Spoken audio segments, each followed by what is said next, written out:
Hi everybody. Happy quarantine everyone.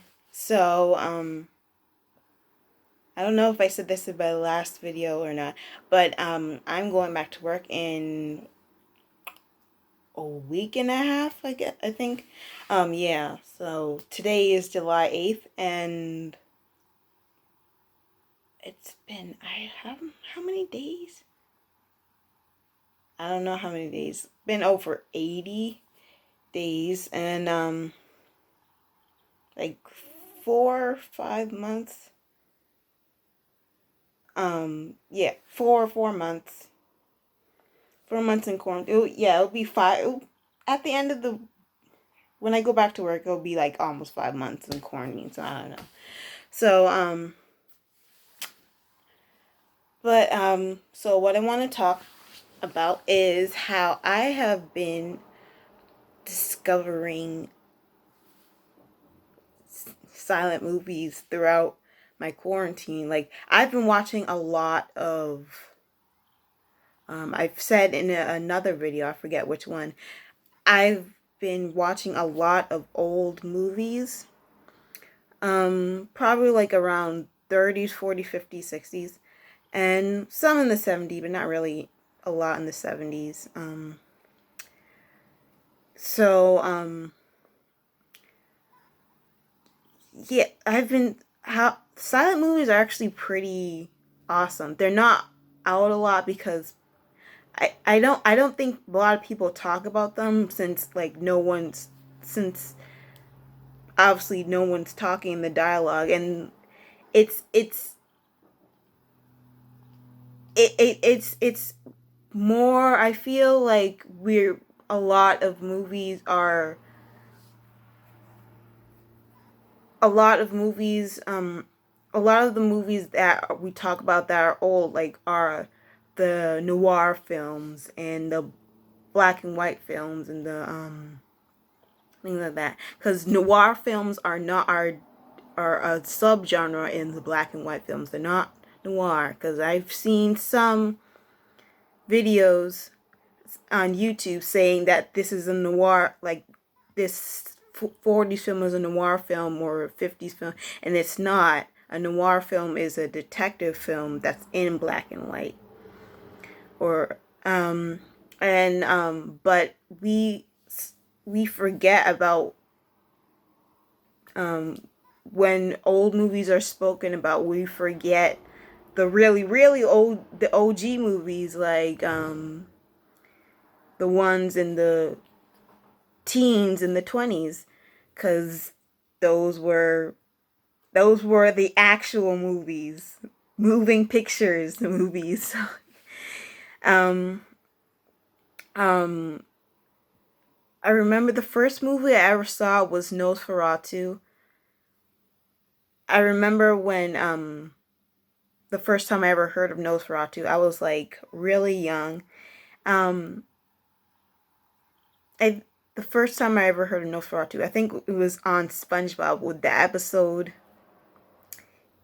It was that episode where they were Squidward and SpongeBob were staying overnight at the Krusty Krab, and their imagination got the best of them, and so it was the hash slinging slasher, but it was actually a person who was trying to get a job there. So it was funny, and they were like, "Who's turning on and off the lights?" And he was like, "It wasn't me." And then they look and they're like, "No, it's Ferratu." And that's what I heard of. And so then I found out that this is that he was that Nosferatu was a vampire.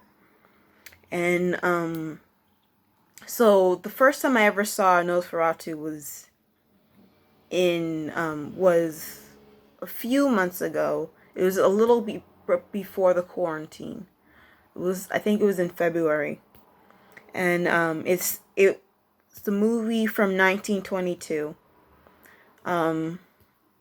And I think I believe it's very close to Dracula. I forget who wrote this book Dracula. I have his name, but I have his name and I have his face, but I can't I can't remember who the writer of Dracula was, uh, but side note, I've never seen the movie and I've never read the book either. But I heard that it was like it was around it was kind of like Dracula, and so I heard that that the wife of the author, she sued the makers of Nosferatu because it was so similar. Um, and I liked it. Obviously, Nosferatu was not the vampire that is in Twilight or is portrayed now as a handsome devil. Devil. A handsome devil. The what I like about what I like about the the um the these kind of silent movies is that they most likely they weren't called silent movies at the time. They were just called movies because again, this no one that this was a new concept, so they were just moving pictures. I doubt if people probably called the moving picture, but then over time became movies. Just how talkies mo- became actual movies because everyone was so talking became a thing, and everyone stopped using the word talkies, and then now people just use movies. Um,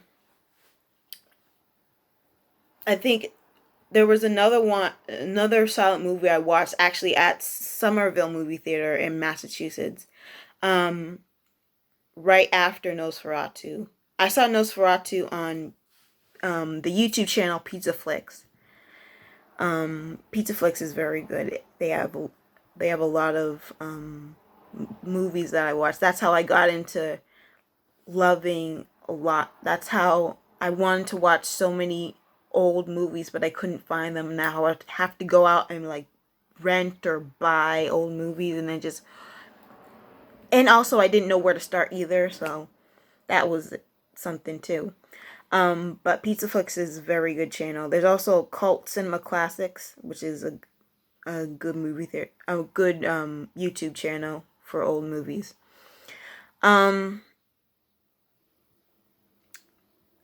so back to the one that I saw a few weeks after Nosferatu at the Somerville Movie Theater. Um, it was actually two films. I think they were both an hour long, and it's funny because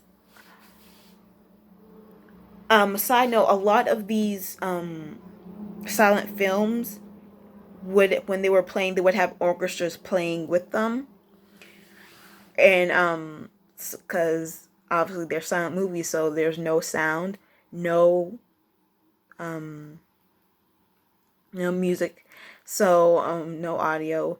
So when I went to the Somerville Theater, there was this guy who was there. He travels around the nation, and or maybe just New England. I don't know. I forget. But he travels around and he shows these silent movies, and he plays the keyboard for all of these movies, and it's just like is he and we saw two movies, um and they were both from 1925, and he did the keyboard for both of them in 2 hours with nonstop. So props to him. Um, the movies, I forget what they were called, but they were movies introducing the German Shepherd. It was around 1925. This was after World War I, and or the Great War, if you want to call it, if you want to be historically accurate. Um, but so America was being introduced to the German Shepherd, because you don't really, when you hear German nowadays, when you hear German Shepherd, you just know, automatically know it's a dog, and you really don't think of the history behind it. And also because no one really tells you the history about it, because German Shepherds have been around for a long time. But he told us that the history of the German Shepherd was, the Germans used, I forget what dog, they bred a dog with a wolf, and that's how they got the German Shepherd, because they wanted the ultimate dog. And they have the German Shepherd, and the German Shepherd finally found its way to America. So we were being introduced to the German Shepherd, so we really didn't know what it was. Was it a wolf, or was it a dog? And it was how it could be used as a pet as well. And so I've always admired German Shepherds, by the way.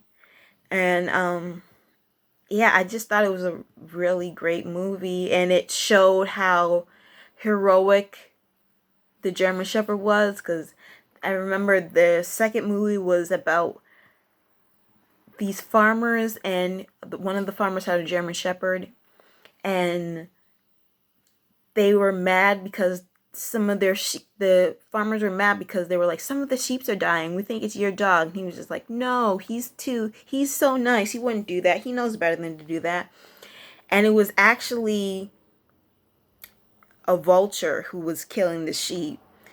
You know how back then they had to exaggerate everything for people to actually watch. So so long story short, the vulture is getting it, and then the couple pretends like they killed the dog because they were pressuring the other farmer were pressuring the couple to kill the dog, or we're going to kill the dog. And just like, you know what, don't kill the dog, I'll have to be the one to do it. But they were just hiding him. So then the couple find out that, oh, it's actually a vulture that's killing them. The couple also has a baby. The baby is walking around, and the vulture picks up the baby and brings it into his nest. And so the dog has to go and rescue the baby, and it's just like, it's a lot. It was very entertaining, and I liked it. So, and the dog kills the baby. So the dog kills the vulture, and the baby's okay. And it was a really entertaining show, and movie, and I liked it.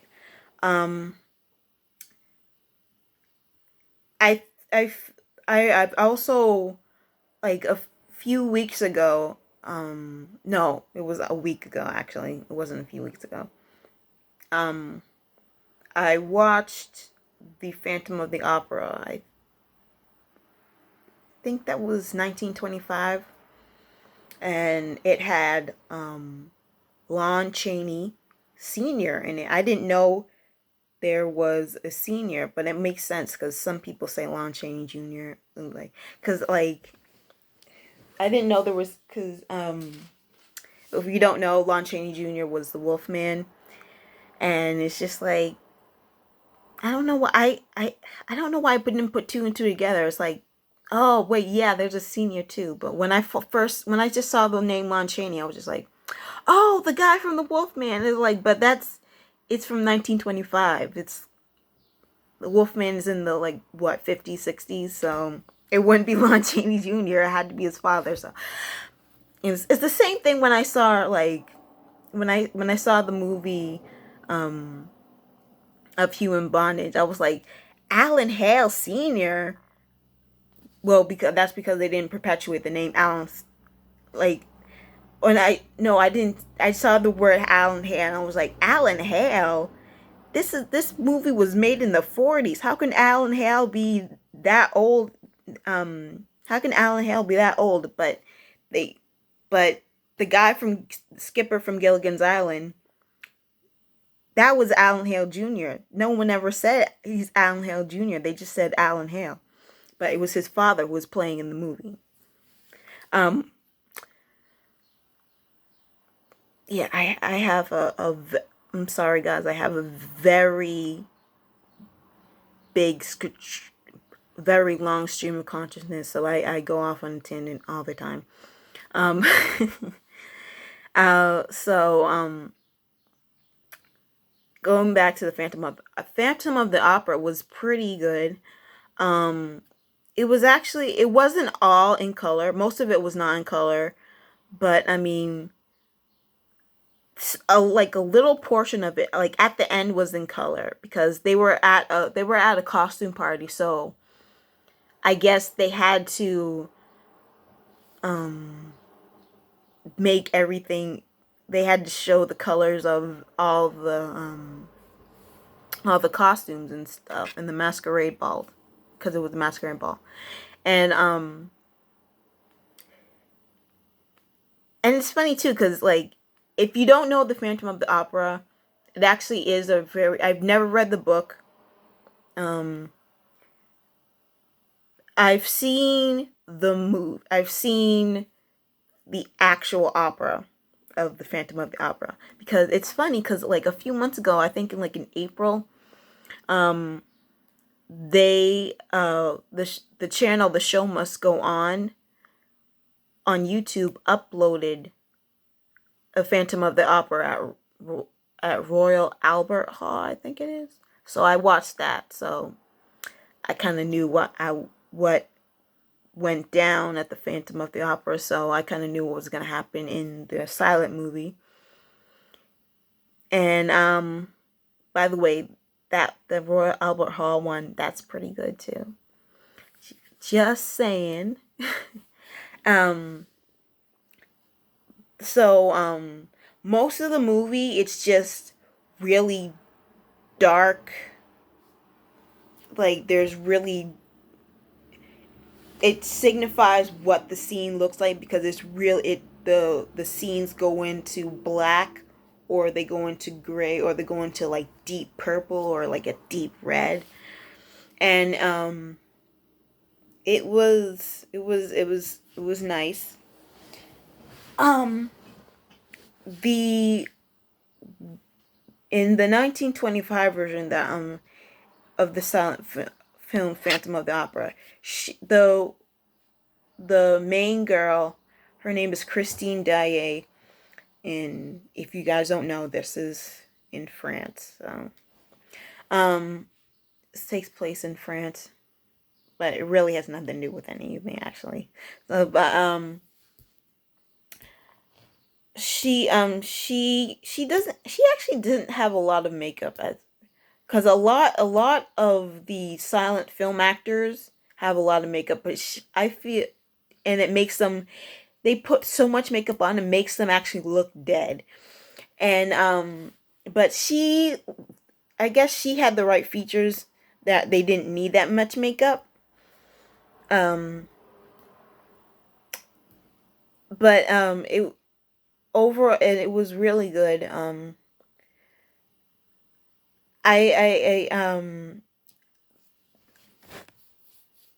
The reason why a lot of these silent films actors, because the woman and even the men, they had a lot of makeup. They would have a lot of makeup on. And I would, and this is the question I asked myself when I first saw Nosferatu. Why do all these people have a lot of makeup and their acting skills are really terrible? But then after a while, you realize this is not the movie. These aren't the movies that I grew up with. These are the movies that people in probably who were born in the 1800s, who probably finally found out what moving pictures are grew up with. And they were amazed at this. So they really didn't see that there was bad acting. They didn't really see that there was too makeup. They wanted, since there was no talking, there was no intonation in the script, because everything was written down so they had to convey sadness, misery, happiness, angriness. Is that a word, angriness? I don't know. It just sounds weird to me. They had to be very over the top with their acting. So people would like act this, so people would know this is how they really feel. And